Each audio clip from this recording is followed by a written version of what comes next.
Morning, everyone. Good morning, everyone. Today's Sunday morning, and we've been talking and discussing about a difficult passage in St. Paul's letter to the Corinthians, chapter 7, 8 and 9. We've been reading along with Matthew 19. Yep. So we really started with Matthew 19, didn't we? And then with a question that the Pharisees bring to Jesus, which is, the principal moral question of the gospel, which is the question of divorce and remarriage, or divorce, marriage and divorce, in Matthew 19. Yeah. And it's interesting to see how Paul's theology then, or Paul's thinking, His opinion. and his opinions, then also help to provide a hermeneutic or an interpretation of the gospel and the teachings of Christ in his letter, particularly to the Corinthians, 1 Corinthians, but also in his letters to Timothy. Yeah. His first letter to Timothy has some snippets there that are helpful for the conversation. So let's begin with, we begin with the end of chapter 7 in 1 Corinthians, starting from verse 25 to the end, because this is the most difficult and controversial, probably the most controversial, or one of the controversial passages in Paul, where it's part of his letter to the Corinthians, but he's giving his personal judgment here, not a commandment from the Lord, but a judgment as one whom the Lord in his mercy has made trustworthy. But he also was completely misguided in giving it when he thought that the rapture was very imminent. He thought they weren't going to be here much longer, and time was very, very short. So he was going on that. Yeah, it's interesting, isn't it? Yeah, here we are, nearly 2,000 years later. Yeah. And seeing the fulfillment of the prophecies concerning the latter days and the return of the Lord. But in AD 40 to 50 to 60, Paul is thinking that the rapture of the church is coming imminently as well. Yeah, so, but I'm thinking, well, even what he wrote then, if you put that here because it is imminent, I don't think it still applies because times have changed completely, and it's not the same world. So Paul talks about the time of living in the time of great distress, and it seems as though between Pentecost and the destruction of the temple in AD 70, the general apostolic belief. Interpretation or hermeneutic of Jesus' prophecy concerning the destruction of the temple and return of the Lord was the rapture. Seemed to be conflated. I don't know if that's the right word, but it seemed to be conflated into the same period or the same event. And they didn't know until the time of AD 70 and the destruction of the temple that the fulfillment of the Lord's words concerning the temple, that it will be torn down and not one stone will be left upon another, was just the temple, was not the same as his return to take in the air to take the bride in 1 Corinthians 15 or in other passages of Thessalonians. So but whereas after that things take a different turn, and gradually after AD 70 the concerns, the expectation of the rapture of the church, or the snatching away of the bride, the harpazo event of the New Testament, as testified to by the early fathers of the church, and you can read this in some of the early fathers. It gradually fades as you get toward the year 300 and then into the 4th and 5th century. Well and truly you see a replacement theology come in that makes it look as if the prophecies concerning the millennial reign of Christ must be fulfilled through Catholicism, or through the papacy, if you like, or through the reign of the church in conjunction with what would become the Holy Roman Empire, so that the interpretation becomes conflated once again. So that the Messiah is not actually the Messiah, but the vicar of Christ. That's right. That reigns through the church. Well, see, that was one interpretation, and although some positions tended to conflate the prophecies with AD as being fulfilled in AD 70, other replacement theology tendencies tended to conflate all of eschatology with the end of the world in a single moment, if you like, or a very right at the very end of the world.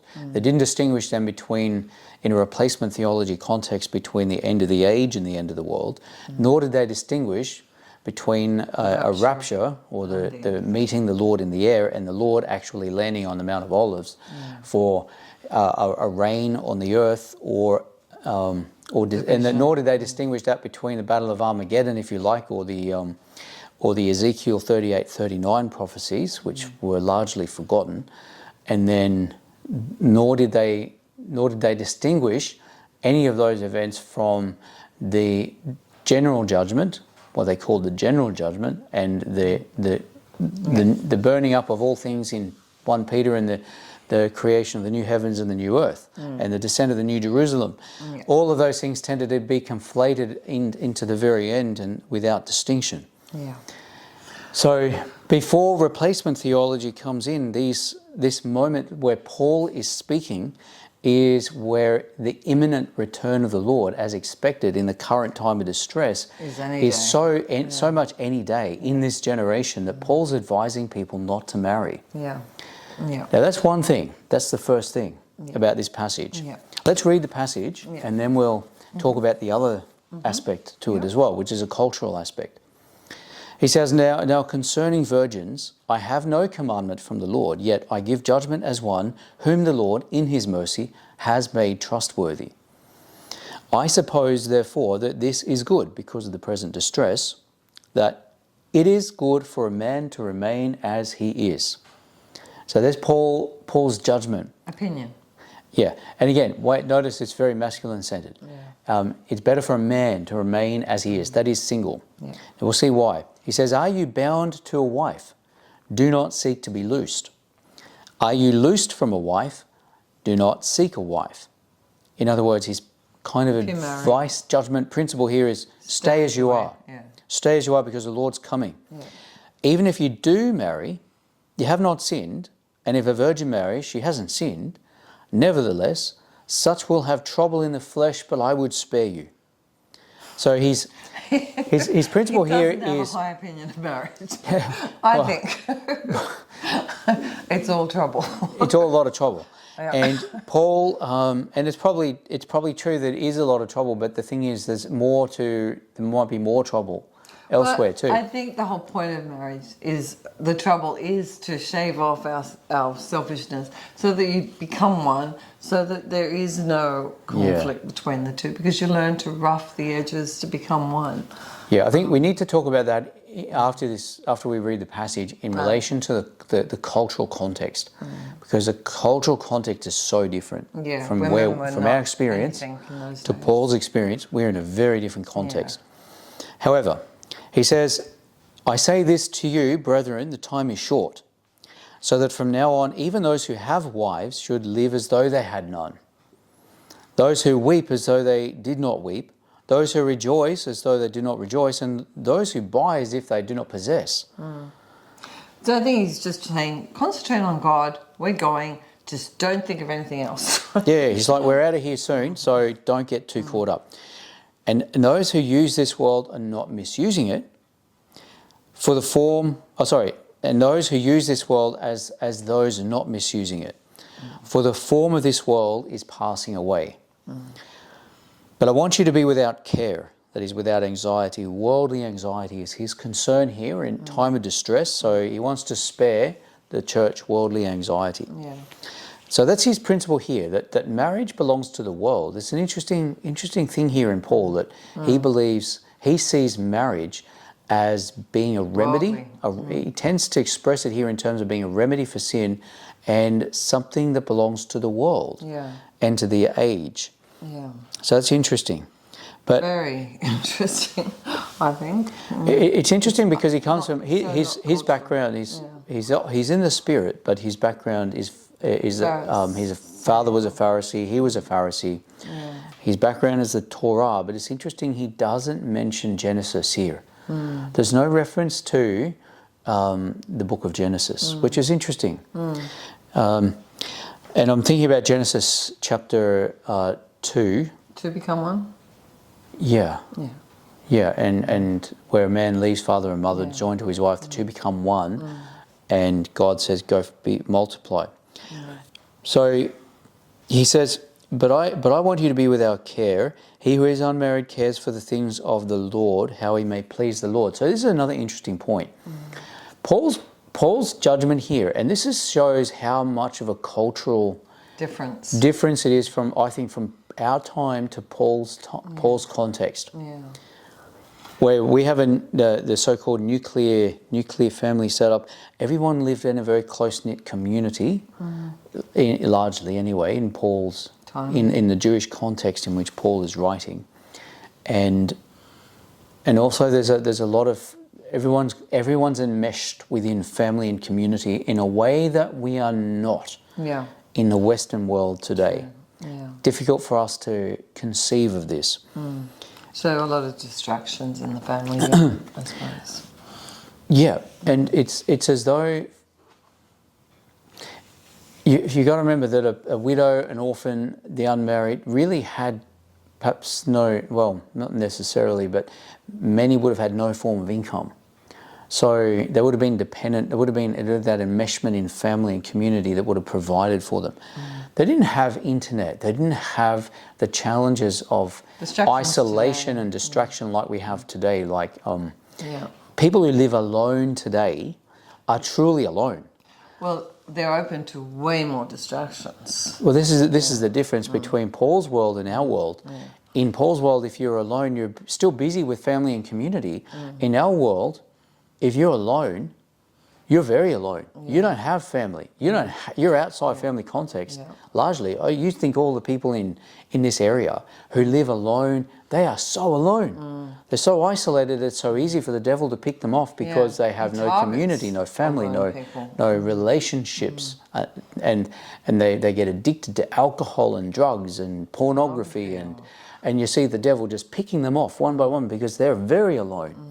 God said it's not good for man to be alone. That's right. He's saying it's good because... Paul seems to be, from our context, Paul seems to be saying it's good to remain alone. But then he's, in a sense, in the context of his day, he's not saying be alone.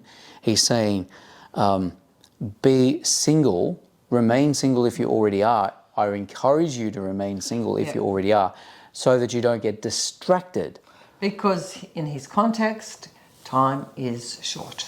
Yes, and also because in the cultural context of his day, being entering into marriage meant having to enter into the world of commerce and business and providing, and it engaged you in so many things that he sees in his context as a distraction from the believing, worshipping community. But in our context, it would probably be the other way around. Yeah, community brings us closer to God. That family and community are precisely what is needed to bring the person away from distraction. So the distraction in our culture, distraction from the Lord comes from being alone, comes from isolation. Because as we said, when people are alone in our time and culture, they're very alone. Yeah, that's when the darkness and that's when the devil comes and picks them off, and the demonic enters in, and they get addicted. They pick up their invisible friends and get addicted to pornography and crime and addictions. Yeah. So, and we've got to remember they're his words, not God's words. His opinion, not ours. He's giving his opinion, but we've got to remember it's in a context of his time that is so different from ours. So, and the wrong belief that he was going in imminent. And also yes, it was an erroneous judgment that the rapture would be in his lifetime, which Jesus had it's understandable, that sense of imminence because of the words of Jesus that in John's Gospel concerning that this generation will not pass away before the return, before the Son of Man returns. So it's a time in which some people will say that Christ's return is always imminent, and therefore, but the problem with that is if Christ's return was always imminent and everyone took Paul's advice, there'd be no world, there'd be no population left. Thank goodness we didn't take his advice. Yeah. So, so Paul's giving here, and don't forget too who he's writing to. He's writing to the Corinthians Yeah. with their own set of issues. So this community that he's writing to here, because they've written to him asking him moral questions, Yeah. he's writing to them. Corinth was a very pagan place, and the destructions of Corinth were serious. Yeah. And it was challenging for the Corinthian community morally. Yeah. So that's also part of the context. So he concludes, or he says further, and we're nearly at the end of this passage. Nevertheless, he who stands steadfast in him. He says, if any man thinks he's behaving improperly towards his virgin. So in other words, if you've got a virgin that is a girlfriend, You're not controlling your passions. and you should keep her as your girlfriend and not get married because Christ is coming soon, he says. This is before AD 70. But if a man is behaving improperly toward his virgin, if she's past the flower of youth, he says, and that's an interesting qualification, and thus it must be, let him do as he wishes. He does not sin, let them marry. So if you can't control your children, don't get married. That's what he's saying. Yeah, it sounds like that. But maybe he's talking about her being too young. I don't know. Is he talking about her being too young, or is he talking about I think having children, if she can still, I don't know. if she's past the flower of youth? I don't know if that means if she's past childbearing age. Yeah, I don't say so. Anyway, I don't think know. we move on. I don't think so, but I think we move on. So then he who gives her in marriage does well. He who does not give her in marriage does better. So again, this conversation is not between good and bad. This conversation is between good and better. And it's so that's still another his thing. opinion. And it's in his judgment, in the context of his time, with the imminent expectation of the rapture of the church and the cultural context that's so different from ours. Yeah. It says, a wife is bound by law as long as her husband lives, but if her husband dies, she is at liberty to be married to whom she wishes, only in the Lord. So that's an interesting principle there. She's happier if she remains as she is, according to my judgment, he says, and I think I have the Spirit of God. So I think crucial word. he thinks, yeah. So interesting passage. And it's a difficult passage. I thought we'd share that, have a bit of a conversation around it. But I think we have to also share that in Corinthians? In conjunction with other passages as well. Now, what are you looking at? 1 9:5. Corinthians 9:5. Yeah, okay. So this is an interesting passage in regard to this, because Paul also writes in the next chapters about being sensitive to the conscience of weaker people. Yeah. So in the body of Christ, it's a great thing if you can put yourself second to the sensitivity of the culture, of the conscience, the weakness of other and the weaknesses of the people around you. Yeah. So that's a great thing if you can do that. That's to be encouraged. And Paul talks about it in 1 Corinthians 8. And then in 1 Corinthians 9, he says, he talks about his rights. And this is a difference. This conversation's around his rights versus to be listened to. Yeah, his rights versus his greatness. So he doesn't stand on his rights. And this is an interesting principle. We shouldn't get obsessed with our rights. We might have a right to this or to that. But Paul's saying here that in the Spirit, we're more focused on what we can give than on what we can take by our rights. It's just an interesting, it's a challenging passage too. So he says, am I not an apostle? Am I not free? Have I not seen Jesus Christ our Lord? He did. He saw Jesus when he had his conversion experience. He fell off the horse. He came off his mount and the scales eventually fell from his eyes. He saw the Lord first and then he became a believer. Are you not my work in the Lord? My work, he says. So he says, I've come among you. I've actually planted the gospel among you. Yeah. So these people weren't listening to him. They had gone astray listening to other people and had gone astray. So he's talking to them.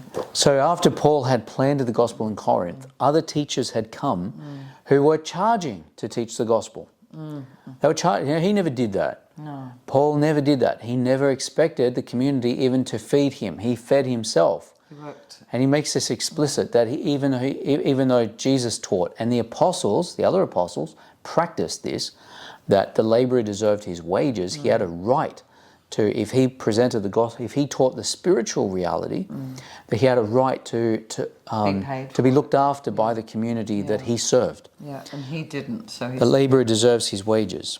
He says, "Am I not an apostle to others? Yet doubtless I am to you. For you are the seal of my apostleship in the Lord. My defense to those who examine me," that is to those who would accuse or judge me, is this: "Do we have no right to eat and drink?" And then he says, "Do we have no right to take along a believing wife, as do also the other apostles, the brothers of the Lord, and Cephas," namely Peter. Okay, that's an important thing we need to look at, because through our teaching, we've always been taught they'd never had their believing wives or even been married with them. So here he is saying the apostles were married, bringing along their wife. Jesus' brothers were married, bringing along their wives, and also Peter. Yeah, So I thought that was something I've never seen. Yeah, there's things that the church throughout the centuries has created, what I call narratives of preference that suit a replacement theology type doctrine or doctrinal system, and there are things in the gospel and the New Testament that don't really suit the narrative, and so they get neglected. Yeah. But Paul here clearly says that the other apostles, so he's comparing himself to the other apostles, and he's talking about the 12 apostles or the other 11, because he mentions Cephas and the brothers of the Lord along with them. Cephas meaning Peter. Cephas meaning Peter. And so clearly the other apostles have taken their wives, and if they had families, their families along with them in their mission. Yeah. But Paul hasn't done that. Yeah. So or Barnabas. Yeah, Paul at the time, Paul and Barnabas are actually have a different approach. He considers himself to be a super apostle. In fact, he's gone the extra mile. He's so focused. He's seen himself as being so focused on his apostolic mission that he has foregone the opportunities and freedoms and rights that the others have. Yeah. In order to... He's living that rule that he just gave before about better to not marry him. Well, he is. He's living that himself. So there's one thing about Paul, he's consistent. So, and that witness is important for the body of Christ over the ages. It is important that you have rights and you have... And in the end of the day, what we're hearing here is you do what the Spirit calls you to do. But Paul's argument here to the Corinthians is that he has a certain superiority to the other apostles, and it's really not based on whether he's married or not.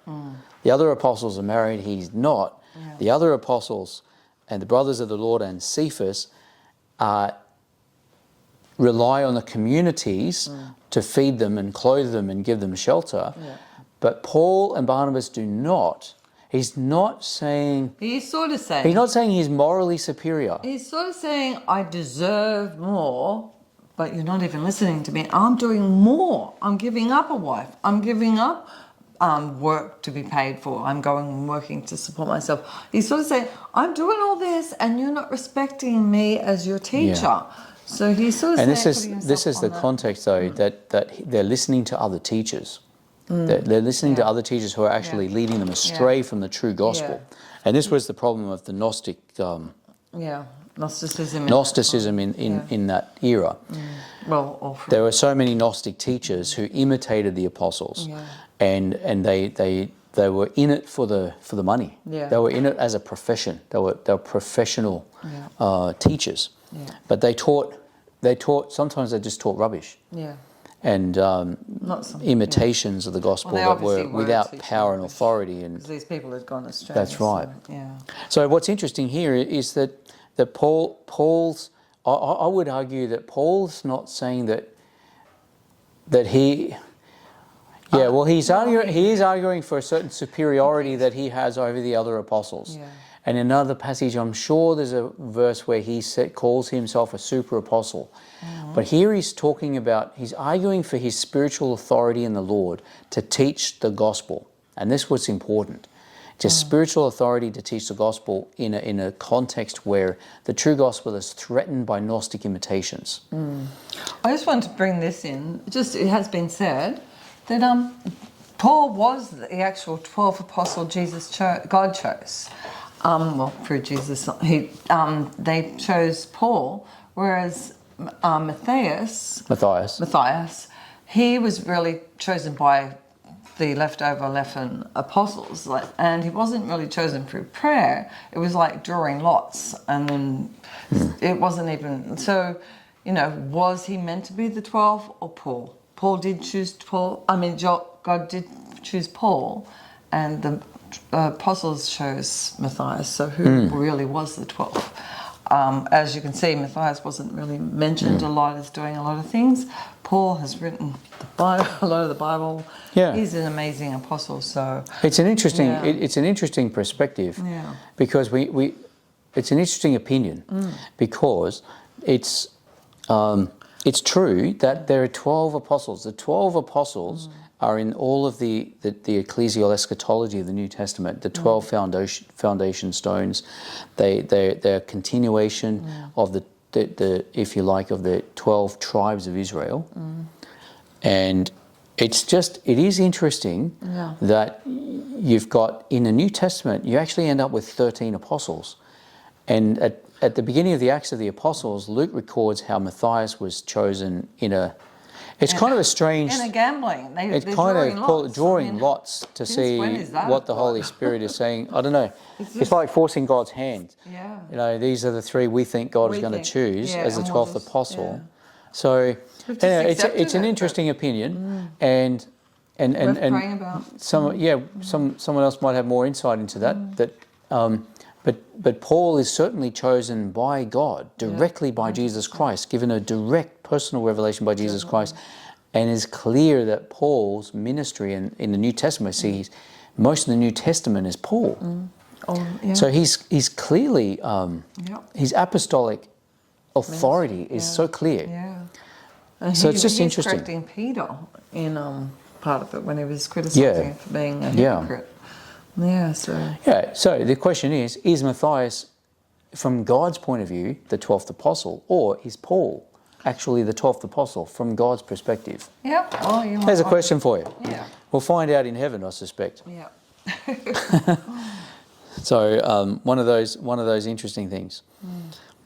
So Paul's we've looked at 1 Corinthians 7, and we've also looked at 1 Corinthians 9, where Paul's talking about his rights, but what he has foregone for the sake of the preaching of the gospel.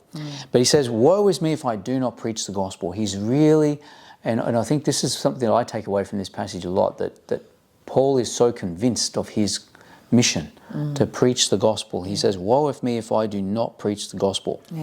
But if I do this willingly, I have a reward. But if against my will, I have been entrusted with a stewardship. I think what he's saying there, if you go back to the original Greek, is that it's the Lord. He hasn't freely chosen this for himself. The Lord has. So he has his apostleship, his mission from the Lord, not from himself. What is my reward then? That when I preach the gospel, I may present the gospel of Christ without charge, that I may not abuse my authority in the gospel. So he's saying that his reward is that he presents the gospel of Christ without charge, that I may not abuse my authority in the gospel. This is interesting because, it's something that I felt called to do was, that we felt called to do was to invert the way that became the denominational norm. You build a church building, you bring people together, you sit them on the seats, you make them pay up, you largely keep them shut up. Pay up, shut up, and sit down, and you preach the gospel, right? And that kind of attitude to, and even if you call it partnership.